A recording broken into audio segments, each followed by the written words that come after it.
नमस्कार, मैं रचना सरन सदीनामा में समीक्षाकार लेकर हाजिर हूँ आज दिनांक 20 नवंबर 2020 का संपादकीय। दोस्तों, 1947 में हिंदुस्तान और पाकिस्तान का विभाजन सिर्फ भौगोलिक नहीं था, ज़मीन के साथ साथ वो विभाजन था हमारे संस्कारों का, हमारी संस्कृति और साथ में भावनाओं का भी। और इसी के परिप्रेक्ष्य में है आज का संपादकीय कराची बेकरी से कराची स्वीट्स तक, जिसे लिखा है सदीनामा के संपादक जितेंद्र जितांशु जी ने। हिंदुस्तान और पाकिस्तान के विभाजन के अपने कारण और अपने सिद्धांत हैं। किसी को विभाजन में कुछ और ही नजर आता है। विभाजन के कई कारणों में एक कारण आर्थिक असमानता है, जिस पर अभी शोध होना बाकी है। उस्ताद शायर मुजफ्फर हनफी साहब का एक शेर है, बरछी के घावों से नापी जब रिश्तों की गहराई, बरछी के घावों से नापी जब रिश्तों की गहराई, बंटवारे के बाद भी निकला खून में हिस्सा भाई का। पाकिस्तान से हिंदुस्तान आने वाले लोग आते समय सीमा पर अपना गांव, अपना नाम और अपनी ज़मीन लिखवाते थे। वहीं हिंदुस्तान से पाकिस्तान जाने वाले मुसलमान अपना गांव और खेत लिखवाते थे। आज़ादी के कई साल बाद नेहरू लियाकत समझौता हुआ और उसके कई साल ज़मीन की अदला बदली के बाद लोगों को ज़मीनें मिली।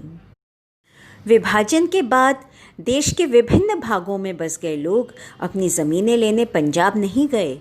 कुछ ने मिली हुई ज़मीनें बेच दी और कुछ ने तो दुख के मारे ज़मीन लेने से इनकार ही कर दिया, ये कहते हुए कि जब सब कुछ बर्बाद हो गया तो इस ज़मीन का क्या करेंगे। ये लोग जहाँ जहाँ गए वहाँ वहाँ अपनी यादें लेकर गए। इसी तरह एक याद है एक सिंधी शरणार्थी खान चंद्र रमन जी की, जो कराची से बेघर होकर 1947 में हैदराबाद पहुँचे, जहाँ कुछ साल बाद उन्होंने कराची बेकरी खोली। आज ये हैदराबाद की प्रमुख बेकरी है। हैदराबाद के हर कोने में कराची बेकरी की चीज़ें मिलती हैं। स्थापना वर्ष रहा होगा 1953। आज ये पूरे देश में मिल रही है।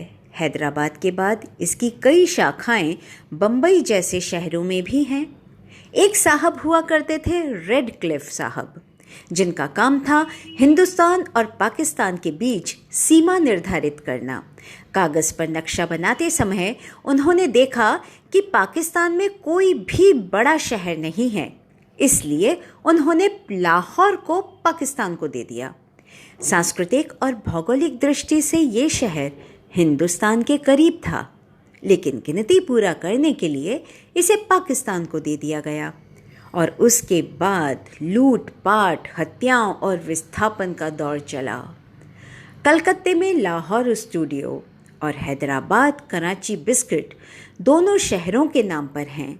लाहौर अपने समय के सुंदरतम शहरों में एक था, तभी तो कहावत है जिन लाहौर नहीं वेख्या।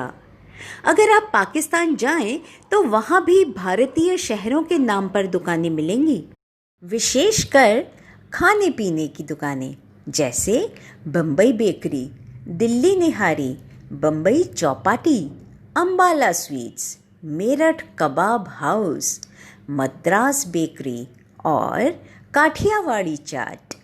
मिठाई की दुकानें ही क्यों, कलकत्ता ज्वेलर्स और गुजरात ज्वेलर्स भी पाकिस्तान में हैं।